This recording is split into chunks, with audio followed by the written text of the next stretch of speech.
We can't get away from it, can we? Today, we are going to have to talk quarterbacks again. New news yesterday on the Geno Smith front, but not enough to quash the ongoing debate about what the Seahawks should do at quarterback. And that fire has been fueled even more by the fact the Seahawks are meeting with the top quarterback prospects at the Combine. What does it mean? Could mean everything. Could mean nothing. I'll weigh in on that and take this opportunity to unveil to you finally my top 10 quarterback prospect rankings a day ahead of the quarterback throwing session at the Combine. We're talking signal callers today on Seahawks Forever. Welcome to the Seahawks Forever podcast. In-depth analysis on everything Seahawks. And now, here's your host, Dan Viens. If you're listening on audio, you can hear episodes without ads on Spotify. You can subscribe for less than $1 a month. That link will be in the description. On any other platform, just be sure to subscribe so that you don't miss any episodes. If you're watching on YouTube, like this video, hit that bell notification so you always are alerted to when there are new episodes, and please subscribe to the channel. Or you can just buy me a coffee or a beer to help support me in the channel if you like the show. Right here, link also in the description. As I said, we just can't get away from it. It's obviously it's the focal point of any football team. And it also elicits the strongest reactions from fans, positively and negatively. Yesterday, Jordan Schultz reporting that the Seahawks have informed Geno Smith that he will be on the roster. This is the way it was worded. He will be on the roster under his current contract coming up this season. The most definitive news to this point that the Seahawks have committed to Geno Smith, but still not worded in such a way that was definitive enough for some to understand that Geno's going to be the guy this year. And maybe he's not. And so I thought I would kind of break this down, read the tea leaves between the lines, try to connect dots. It's what I like to do. It's what we like about this process, this time of year, and it's just the way my brain thinks, right? So I thought I would do this in a couple of different ways. First, by sort of reminding you, hold on here, let me get some of these graphics ready. Let me break it down this way. Brian Nemhauser tweeted this morning. I thought he capsulized it. I've only had a half a cup of coffee so far today, so the vocab might not quite be up to speed. I thought he broke it down in a very clear and concise way. He said, yesterday's news could mean one of these two things. A, that there was never any intent to trade Geno Smith, because that's been a lot of the speculation, right? When they converted his salary to a roster bonus or to a signing bonus last week, they didn't have to do it this early. Some thought that it was a precursor to a potential move where it would make him a little more attractive to the acquiring team. They would incur I think it was a $12.6 million cap hit, and the Seahawks would eat $27 million in dead money. Makes him more attractive to trade for. So Brian says, who's been on the show, obviously the main host over at Hawk Blogger, never any intent to move him at all. And the Seahawks just botched these press appearances. They just didn't handle it right. You know, that John might have thought he was saying, yeah, Geno's our guy, but he didn't say it the right way. Or B, they did try to trade him and they couldn't find the market they were hoping for. Now, the truth could also be C, a little bit of both, right? I mean, John's always going to be open to anything. Any GM is, especially one that doesn't have a clear-cut, young franchise quarterback. The teams that have him are lucky, and the teams that don't have him are always looking for him. Churning through him these days, more willing to move on from them quickly than ever, even when they're still in their rookie contract. Look what the Chicago Bears are doing this year. Arizona Cardinals did that recently as well. We've seen other examples of that. And so, of course, he's going to explore options. And if anybody out there had been willing to give up something of value for Geno, then I don't think John Schneider is so enamored with him or tied to him. Certainly not at his age, Geno's age, that he wouldn't be open to it. I don't think he's ever indicated to us in any way, shape, or form that that's how he felt about Geno Smith. But I've said this before, did a show about it a couple weeks ago. I'm about to show you one of the graphics that I used on that show. It's a buyer's market this offseason.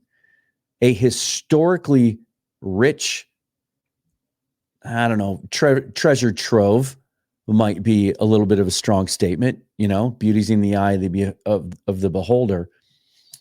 But there's an unusually high number of targets and available quarterbacks for quarterback needy teams this year. So let me just show you that graphic again, if you're watching here on YouTube, by 3 different options, right? In the draft, I've only listed the top 6. There are obviously more than that. But Caleb Williams, Drake May, Jaden Daniels, JJ McCarthy, Bo Nix, Michael Penix, all have been mocked at some time by some outlet to be first-round picks. Probably won't all go in the first round, but it is the strongest quarterback class in a long time. Free agency, there are options. More options than usual. Typically, the quarterback free agent list in the offseason is you're bargain basement shopping. But this year, even though he's coming off a major injury, Kirk Cousins is out there. Baker Mayfield is out there. Russell Wilson hasn't been released yet by the Broncos, but he's expected to be. Ryan Tannehill, Gardner Minshew. Those are just 5 guys that you can have without giving up anything but money. And then there's the trade market. Justin Fields is in play. Zach Wilson has been given permission now officially by the Jets to seek a trade, just the second pick in the draft just 3 years ago. Jake Browning could be had after playing so well in place of Joe Burrow last year. Sam Howell, who got off the great start last year in just his second year, has some upside. Mac Jones, first-round pick. Desmond Ridder, second-round pick. And so, of course, if an NFL team is looking for a quarterback and wants a quarterback, even a bridge quarterback, they have options that aren't going to cost them draft capital that is more treasured now by NFL teams than ever before, especially in a draft that is generally considered not as deep as others. Because again, NIL has sort of robbed from the back end of the draft. Guys that aren't getting the feedback they want from the draft advisory committee from the NFL can get money to stay in college. And so this isn't considered that deep of a draft. So teams may be more willing than ever to hold on to their draft picks and less willing to trade them because it just increases their odds they're going to find some players. Now, if this had been, 2 years ago, 2022, when the draft featured such luminaries as Kenny Pickett, the aforementioned Desmond Ridder, Matt Corral, who's out of football now, Malik Willis, who remember just 2 years ago when Malik Willis was being mocked to the Seahawks with the 9th pick in the draft? And Sam Howell also in that draft, a 5th-round pick. Of course, the best player out of that draft at the quarterback position was the last player taken in the draft, Mr. Irrelevant Brock Purdy. So if we were looking at a class like that, and you had all these teams that I pointed out the other day, I think, it's pretty easy to see that there are 7 or 8 that you could call quarterback needy teams, and not all of those are going to choose to go with a rookie quarterback. There would have been a much bigger market for a guy like Geno, a very, very solid, middle of the pack, league average or better, I would argue, quarterback option at a reasonable price. That market just isn't there because the possibilities are endless. And it's way too early. It's way too early. There's still a chance, depending on how the draft goes, that Geno Smith could be on another roster come the beginning of the season, despite Schultz's report. things change. And so regardless of whatever side of the argument you sit on, and all you have to do is spend 2 minutes on Twitter and you see the range. And it's definitely a bell curve, right? I think from what I see and hear and in conversations I have with people, the vast majority of the fan base tends to believe that Geno's a very solid quarterback. They can win with him. They're excited to see what he can do with Ryan Grubb now calling plays and coordinating the offense. They understand that he's not the guy long term. They'd like to find that guy, but it's not going to happen today. And then you have the ends of the curve, which some believe that Geno is the man and they should just commit to him for as long as he's playing. And then there are others who think that they should absolutely do everything within their power to get a new quarterback yesterday. So for those people, the ones at either end of the spectrum, I would just encourage you to listen to what John Schneider is saying and also what he isn't saying. He has never said, despite this report yesterday, again, the way it was worded, he has never committed to Geno as the guy. In his first press conference after Pete Carroll was fired, he was asked about Geno, and he's very lukewarm, very open and honest about it. Got off to the great start 2 years ago, struggled at the end, got off to the poor start this year, played well at the end, can do better. But he hasn't said, now we got to identify our guy. We got to find our guy. And that's just GM speak. He's not going to give that away. However, now we're starting to see who the Seahawks are interviewing at the Combine. And these are limited. It used to be 60. You used to be allowed 60 20-minute sessions. It's been cut back to 45. You can only interview, there's 341 prospects at the Combine. And you can only request 45 official interviews with these players. And they last 18 minutes long. And there is a giant, in fact, there are multiple. I saw some shots of it yesterday. There are multiple like LED TV screens on the wall with giant countdowns on them. 18, 17, 16, 15. And that's it. That's all you get. And so you're not going to use those interviews as smoke screens, especially not where the Seahawks are now. They need to get to know these guys.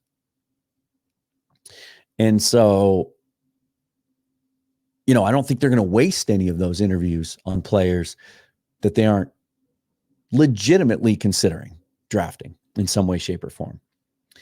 So let me throw this on the screen because these are confirmed official interviews so far that the Seahawks have had at the Combine with quarterbacks. They've met with Drake May. They've met with Jaden Daniels.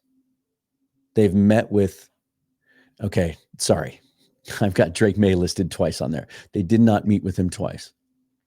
But they've met with J.J. McCarthy, and then I've got Michael Pratt with an asterisk there because they met. He mentioned that they met informally with him. They met with him at the Senior Bowl as recently as that. But they have met with May, Daniels, and McCarthy so far. They haven't met with Michael Penix. He was interviewed at the podium today, and he was asked directly. But it would make more sense that if they want to, and you would think that at some point it would happen, he's here. He's in Seattle. And so I'd be surprised if he's not one of their 30 visits. Also, Ryan Grubb's their offensive coordinator now. Ryan Grubb knows him. That doesn't mean they won't talk to him or don't want to because there's J.J. McCarthy. Well, Mike McDonald is going to know J.J. because he was a defensive coordinator at Michigan his freshman year. So why, when most people think that those players, May and Daniels certainly, are going to go in the top 3, why would they bother using any of their 45 allotted interviews to talk to those guys unless they're planning some potential big move up to get one of them? And McCarthy's another one, different story. It's possible he's there at 16, although the growing consensus seems to be among the scouting community. Everyone you listen to, everyone you talk to is tied in. Guys like Bucky Brooks and Daniel Jeremiah. Teams I talk to, just listen to Lance Zierlein, said this yesterday as well. Teams I talk to, like J.J. McCarthy, a lot better than the public does. And they don't see him getting out of the top 12. But you probably don't have to move up as high to get him as you do May, Daniels, Williams, the consensus top 3. How could the Seahawks move up? There's a couple of different ways. Obviously, you can throw a bunch of future first-round draft picks at a team. If you want to get into the top 3, you'd have to do that. You'd probably have to put together something similar to what the San Francisco 49ers used to move up and get Trey Lance. But they don't even have a second-round pick, so you can't throw that on there. They have the extra third, so you probably have to involve a player. Who would that be? Well, we've seen receivers used recently. Carolina used DJ Moore as part of their package to move up last year. Could that be Tyler Lockett? And with that cap hit and his age, maybe. Could it be DK Metcalf? I know that was tossed around last year. I would hate that. I think he's a guy that I want to see in Ryan Grubb's offense. But if you're trying to get that dude at quarterback, you have to give up something. Maybe. Obviously, depends on the team. Hypothetically, the fit. Could it be a corner? There's been some speculation that maybe Reek Woolen could be had in trade. The Seahawks have met with a number of cornerbacks as part of their 45 official interviews in the Combine, which is interesting because that doesn't seem to be a glaring need. Witherspoon, Trey Brown, Reek Woolen. Mike Jackson's a restricted free agent. They've got depth there, right? Cornerback doesn't seem to be an obvious need. Although anytime you hire a new defensive mind, he might just have a different fit in mind for what he wants to see on the outside. So that could potentially be a way of doing it. It could also just be due diligence in case one of these guys fall. But Dan, everybody says they're going to go top 3. Yeah, because that's what we think. NFL teams don't necessarily agree. That draft 2 years ago, the early mocks, even up until the draft, there were mock drafters who had Desmond Ridder going at the back half of the first round. Malik Willis was a first rounder in mock drafts that year. Matt Corral was in the first round in many mock drafts that year. And yet Kenny Pickett was the only guy that ends up going in the first round that year. Corral and Ridder and Willis end up going the second and third. Howell in the fifth. It happens a lot that teams don't value these quarterbacks as highly as we do. Or they just get scared off and they don't want to take that chance. 2021 might be a cautionary tale for some teams. First 3 picks, all quarterbacks: Trevor Lawrence, Zach Wilson, Trey Lance. And there are some kind of eerie parallels as I look at this, right? Trevor Lawrence was the anointed one. He was going to go first in the draft from the day he set foot on campus. It was just a matter of when he would be eligible. Caleb Williams has been that guy. Zach Wilson goes second, played 30 games in college. Guess how many games Drake May has played? 30 games. They're both seen as raw, but dripping with upside. It wasn't that long ago that Zach Wilson was thought of that way by some teams. 33 touchdowns, 3 interceptions, 73% completions his last year at BYU. Wasn't that long ago. And then Trey Lance goes third. He's the guy who didn't have as much playing experience, but which is not a parallel. He just had 1 year of starting experience, had a bunch of injury issues. Jaden Daniels has started over 50 games in college, but they're the dual threat types. There's some kind of interesting parallels there. But maybe teams get a little bit gun shy when they look back at that. And then there's the idea that some of the teams that we assume are going to take quarterbacks at the top of the draft, what if they don't? What if New England with Elliot Wolf running the show there now, personnel-wise, and without Bill Belichick in the building, what if they analyze their roster and look in the mirror and self-scout and realize we're nowhere near being ready to plug a rookie quarterback in under center because our roster's terrible. Because it is. What if New England decides not to take a quarterback at 3? They could trade it to a team that wants to move up and get Daniels or May. But what if they just decide to stick, watch 2 quarterbacks go off the board, and take an elite prospect like Marvin Harrison as a building block and address quarterback later? Maybe even try to resurrect Mac Jones. That could throw a wrench in the whole thing. How about the rest of the draft order? There are those who think the Giants are going to take a quarterback at 6. But are they really ready to invest draft capital in another young quarterback when they have so much tied up in Daniel Jones, can't really get out of that contract for another year? Or are they willing to add another premium player in another strong draft class and take one last shot with Jones? Atlanta at 8. There's growing buzz that that's the eventual landing spot for Justin Fields, to the point that Vegas completely changed their odds a couple of days ago and made Atlanta the favorite. Usually Vegas works on intel. Are they going to choose to go with a guy like Fields instead? One of these teams is.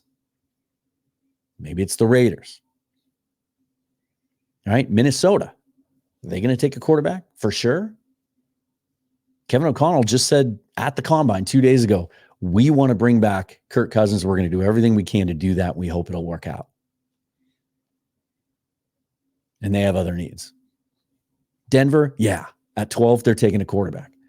Vegas, maybe. Antonio Pierce just talked up Aiden O'Connell again the other day, said he's going to be in the mix. He's going to be competing. And so maybe all the Seahawks have to do, maybe some crazy things happen at the top of the draft, and all they have to do is get in front of Denver or Vegas, which then becomes more realistic.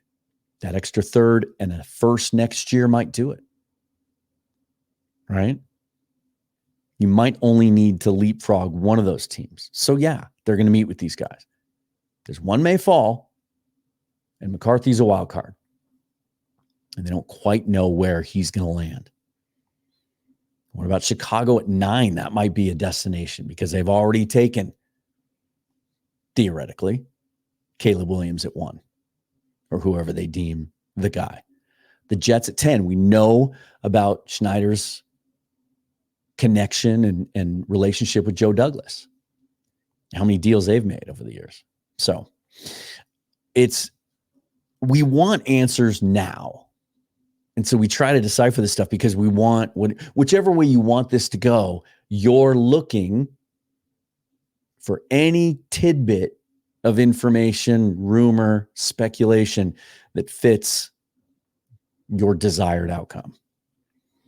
And this time of year, with all the GM speak and double talk and just rampant speculation, there's so many opinions out there. It's pretty easy to just reach out and grab one that fits your desire. Since we're talking quarterbacks, and I had promised this a couple of days ago, since they're gonna go at the Combine tomorrow, we still don't know everyone who's going to throw and who's not. We know Penix is. I think May and Williams have both said that they're not. I think Jaden Daniels said he's not going to throw either, which is really disappointing. Thought it was time for my top 10 quarterback rankings. Now, this is the one group that I've been watching the longest, the most. I've felt comfortable putting this list out. I'm not there yet on the other position groups. I won't really get to that or get that completed for the next week or so. But as I finish those position by position, I'll unveil them. I'm looking at linebackers next. Here it is. Let me just put it up there for you. And I do not have Drake May listed twice on this one. And this one I just updated again about 4 days ago.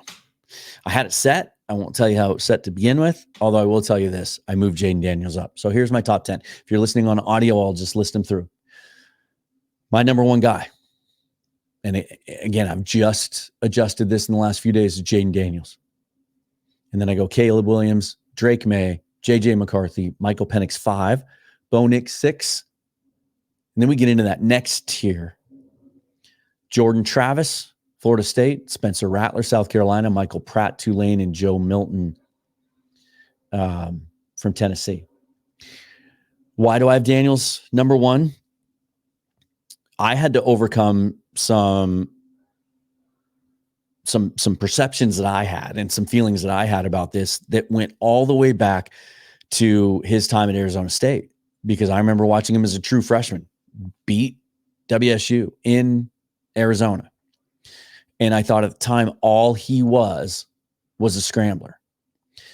And then I didn't really pay that close of attention to him for the next couple of years. And so when he transferred to LSU, I thought, okay. Well, LSU hasn't really had, other than Joe Burrow, who transferred there from Ohio State, they haven't really produced a lot of NFL quarterbacks. And that's an interesting choice, but he's an athlete. He's a scrambler. He has become a surgeon. And the more I watch his tape, and I watch some new stuff, some all-22, just the other day, he makes NFL throw after NFL throw. And I think my perception of what he was at Arizona State was just based on that coaching staff and what they did with him. But Brian Kelly made him into an NFL quarterback. He can make every throw. He's decisive. He scans the field. He makes reads. And those NFL throws that I look for, those second and third layer or level layered throws, right? One over one level of defender in front of another. He can push the ball to the sidelines. He can throw the ball downfield with accuracy, and then the athleticism is off the charts. I've got Jaden Daniels, and he's started, I think it's 55 games in college. We saw, and I think our thinking has changed around this the last couple of years because of the success Brock Purdy had. Teams are asking themselves, how did we miss on that? Well, it's because they valued traits a little too much over experience. Daniels has both. He's played a ton of football. He's played it in big stadiums in front of big, nasty crowds in big moments. That's why I've got him number 1. Caleb Williams, still believe in the talent. I think some of the things at USC that he had to overcome, where you look at the stats of in the games that they lost, how many points that defense gave up, and that might have lent itself to his gunslinger type of approach, and how, to me, his biggest weakness right now is he needs to learn in the NFL to just take what's there, take the check down sometimes. But at USC, it just got to the point where you could see that he was going for it on every play, and sometimes to the team's detriment. But he felt like he had to because he couldn't trust that defense. Drake May is at 3. I think he looks the most like a prototypical, what used to be a prototype of quarterback in the NFL, but he's more athletic than you think he is. He can certainly make every throw. JJ McCarthy, I know I'm higher on than some of you may be. I've talked to many of you about it, but it seems like the NFL is starting to catch up to this. I think, if he throws tomorrow, and I haven't heard that he's not going to, I think you'll see the arm talent, the athleticism. He's going to test well. And his interviews, from everything I've read, are off the charts. He's everything you want in a guy under center. And Mike McDonald certainly knows him. And so if the Seahawks are interviewing him and looking into him, they must have gotten pretty good reports from the guy who was the defensive coordinator there at Michigan. I've got Penix at 5, and this was an adjustment I made in the last week or so too. I had Nix ahead of him for a time, just because I thought Nick's athleticism kind of fit a little bit more of the modern NFL. Some have questions about Nick's ability to push the ball down the field. I don't. I've seen him make, big time throws down the field. But I put Penix ahead of him simply because of the arm. It's a special arm.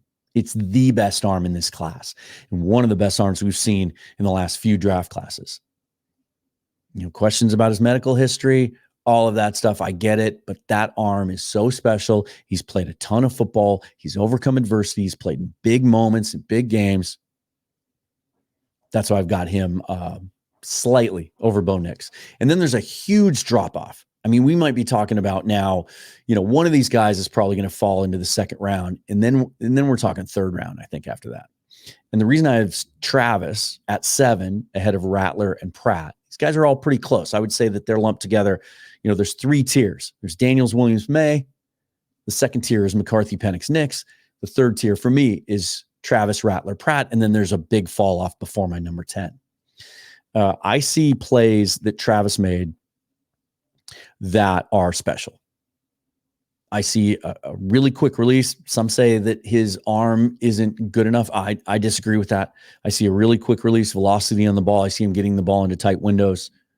And it's not because he's forcing the ball recklessly. It's because he sees it and he has good instincts. I see him throwing the ball on the run. I see him throwing it under pressure. I see him being able to get out of the pocket and make plays. Now, hopefully that element of his game will still be there when he recovers from the broken leg.